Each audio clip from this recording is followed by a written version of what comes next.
বিশালদেহী এই বিমানের নাম MC-130J কমান্ডো 2, যা বহুল পরিচিত C-130 নামে। শত্রুপক্ষের যেসব এলাকায় সাধারণ সামরিক বিমান নিরাপদে পৌঁছাতে পারে না, সেসব এলাকায় পাঠানো হয় এই ট্রান্সপোর্ট বিমান। এর মাধ্যমেই গোপনে সেনা পাঠানো কিংবা উদ্ধার অভিযান পরিচালনা করে মার্কিন বিমান বাহিনী।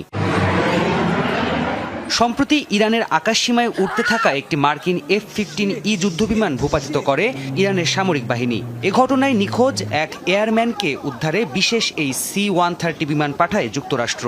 সফলভাবে পাইলটকে উদ্ধার করা গেলেও ক্ষতিগ্রস্ত হয় দুটি C-130 বিমান।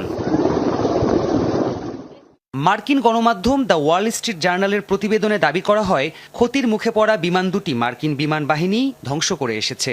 পাইলট উদ্ধারের অভিযানের সময় ইরানের একটি প্রত্যন্ত এয়ার স্ট্রিপে ছিল বিমান দুটির অবস্থান। বলা হয়েছে, কোনো কারণে বিমান দুটি সেখানেই আটকা পড়ে কিংবা ক্ষতিগ্রস্ত হয়।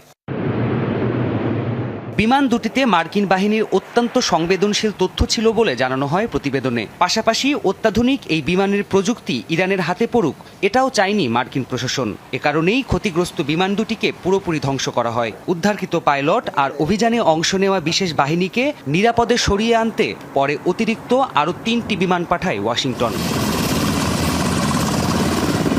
এদিকে পাল্টা দাবি এসেছে ইরানের পক্ষ থেকেও। দেশটির IRGC বাহিনী বলছে, তাদের প্রতিরক্ষা ব্যবস্থার হামলাতেই ভূপাতিত হয়েছিল C-130 ট্রান্সপোর্ট বিমান দুটি। এছাড়া আরও দুটি মার্কিন ব্ল্যাক হক হেলিকপ্টারও ভূপাতিতের দাবি তেহরানের।